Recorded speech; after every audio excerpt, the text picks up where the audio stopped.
বন্ধুরা, আজকের ভিডিওর বিষয়বস্তু হলো ডালিয়া গাছে পরিচর্যা। শীতের সবথেকে বড় ফুল হলো এই ডালিয়া। শীতকালে চন্দ্রমল্লিকা, গাঁদা, গোলাপ গাছের পাশাপাশি যদি আমাদের ছাদ বাগানে ডালিয়া গাছ না থাকে তাহলে আমাদের ছাদ বাগান করাটাই বৃথা।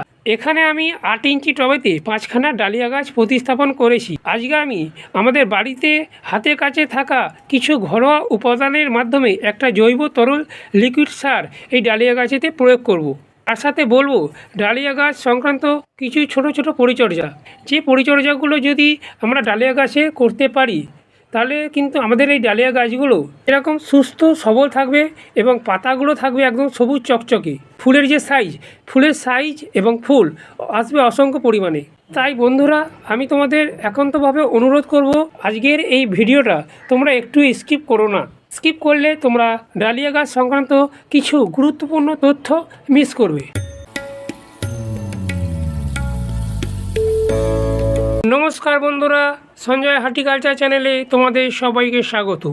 বন্ধুরা, আজকে টাইটেল আর থাম্বনেল দেখে বুঝে গেছো যে আজকে আমি তোমাদের সাথে কি বিষয় নিয়ে আলোচনা করতে যাচ্ছি। বন্ধুরা, আমরা নার্সারি থেকে ডালিয়া গাছ নিয়ে এসে টবেতে বসাই এবং সেই ডালিয়া গাছ থেকে অনেক বড় সাইজের ফুল পাওয়ার আশা করি। তাই এর জন্য প্রথম যে কাজটা করতে হবে, যদি একটা ডালিয়া গাছ থেকে অনেক বড় সাইজের ফুল পেতে হয় তাহলে প্রথম যে কাজটা করতে হবে সেটা হলো, এখানে যে ডালিয়া গাছটা দেখছো, এই ডালিয়া গাছে আমি একটা বড় সাইজের ফুল নেবো।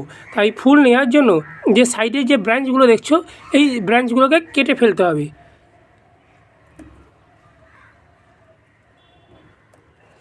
এইভাবে সব কেটে ফেলতে হবে ব্রাঞ্চগুলোকে। নিচের দিকে যে ব্রাঞ্চগুলো আছে সেগুলোকেও কেটে ফেলতে হবে।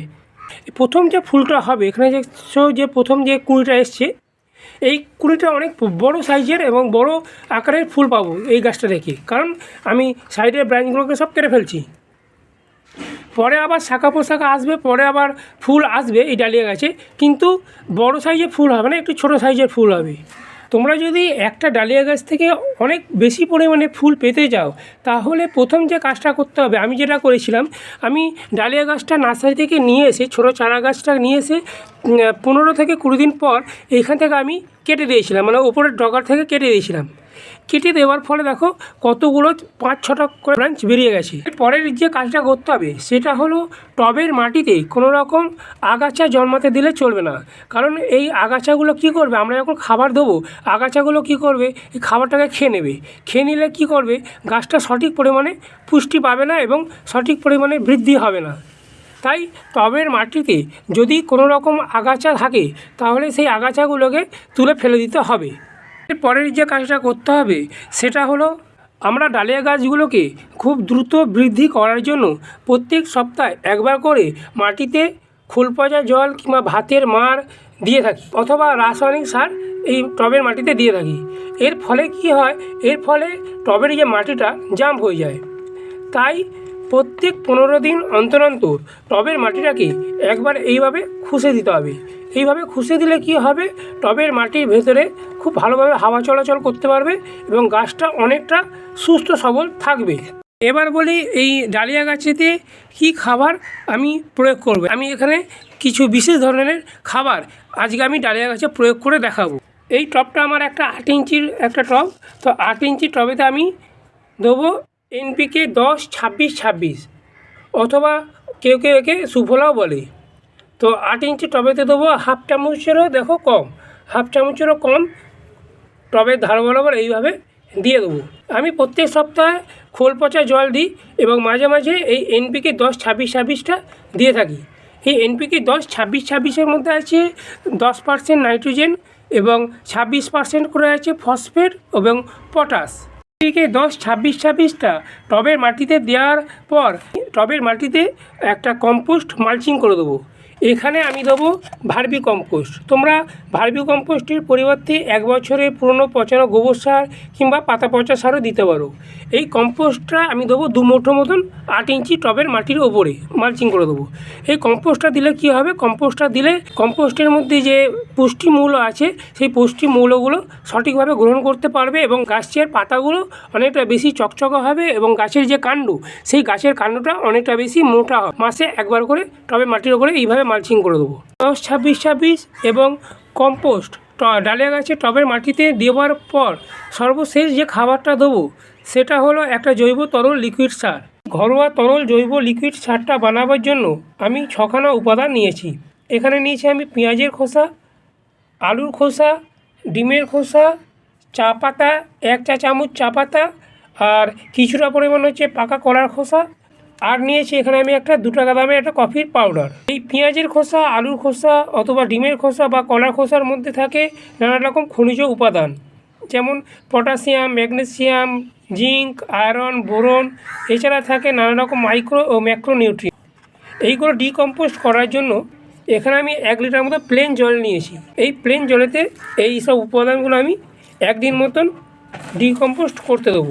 আমরা যদি ডালিয়া গাছের মাটিতে এই তরল ঘরোয়া লিকুইড সারটা দিই অথবা সবজি খোসার পচার জল গাছের মাটিতে দিই, তাহলে কিন্তু খুব সুন্দর একটা দুর্দান্ত রেজাল্ট আমরা ডালিয়া গাছেতে দেখতে পাবো। ডালিয়া গাছের পাতাগুলো যেরকম থাকবে সবুজ চকচকে, সেরকম গাছেতে ফুলের সংখ্যা এবং ফুলের যে আকার অনেকটা বেশি পরিমাণে বৃদ্ধি পাবে। আমরা যে বাজার থেকে যে এনপিকে কিনে এনে গাছের পাতাতে স্প্রে করি অথবা গাছের মাটিতে দিই, তার বদলে যদি আমরা এইভাবে ঘরেতে খুব সহজে যদি এনপিকে তৈরি করে নিতে পারি, তাহলে আলাদা করে কোনো রকম খরচা করে বাজার থেকে এনপিকে কেনার দরকারই পড়ে না। পেঁয়াজের খোসা, আলুর খোসা, কলার খোসা, চা পাতা এগুলো একসাথে 1 দিন পুরো ডিকম্পোস্ট করে রেখে দেওয়ার পরে তরল খাবারটা এই রকম তৈরি হয়েছে। এবার এই তরল খাবারটাকে একটা কোনো লাঠির সাহায্যে ভালো করে মিশিয়ে নেবো, সবগুলো একসাথে মিশিয়ে এবার এই তরল খাবারটাকে একটা ছাঁকনির সাহায্যে ভালোভাবে ছেঁকে নেবো। এই যে তরল 1 লিটারে যে খাবারটা তৈরি হয়েছে, এই তরল খাবারটার সাথে আরও আমি এখানে প্লেন সাধারণ জল নিয়েছি 2 লিটার, মানে টোটাল হয়ে গেল 3 লিটার। এবার এই তরল খাবারটা আমি ছাঁকনির সাহায্যে ভালোভাবে ছেঁকে নেবো। এই তরল লিকুইড সারটা 8 ইঞ্চি টবেতে অনুষ্ঠান বাড়ির যেরকম কাপ হয় এরকম কাপ, এই কাপের 2 কাপ মতন 8 ইঞ্চি টবের মাটিতে দিয়ে দেবো, মানে 200 ml মতন একটা 8 ইঞ্চি টবেতে দিয়ে দেবো। তোমাদের যদি টবটা বড় হয় 10 ইঞ্চি হয়, তাহলে তোমরা 500 ml মতন জল দিয়ে দেবে। এবং এই তরল খাবারটা তোমরা 15 দিন অন্তর অন্তর, মানে মাসে 2 বার করে ডালিয়া গাছের টবের মাটিতে দিয়ে দেবে। দিয়ে দিলে ডালিয়া গাছের পাতাগুলো যেরকম সবুজ চকচকে থাকবে, সেরকম ডালিয়া গাছটা অনেকটা সুস্থ সবল থাকবে এবং গাছের যে ফুলের সাইজ এবং ফুলের যে কালার সেটা হবে দেখার মতন। ডালিয়া গাছেতে পোকামাকড়ের আক্রমণ অনেক বেশি পরিমাণে হয়, বিশেষ করে লাল মাকড়।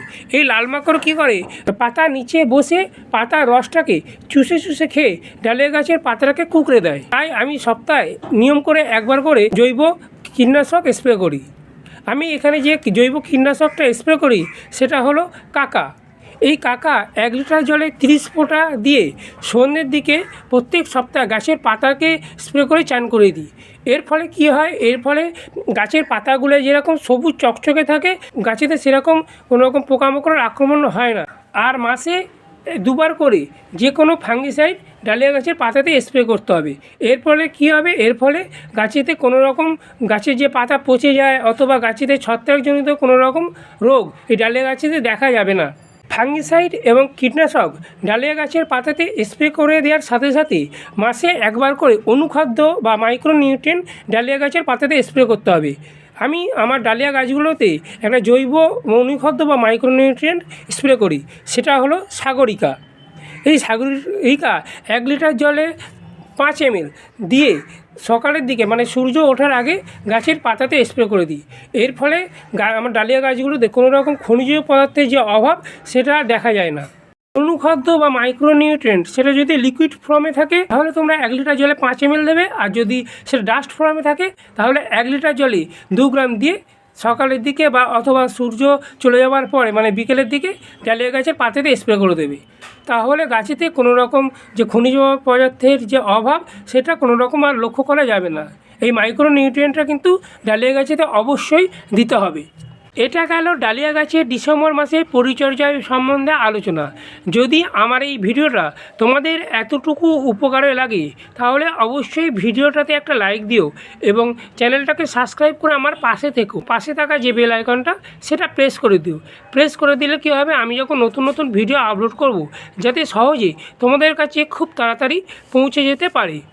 সবাই তোমরা খুব ভালো থেকো, সুস্থ থেকো। নমস্কার।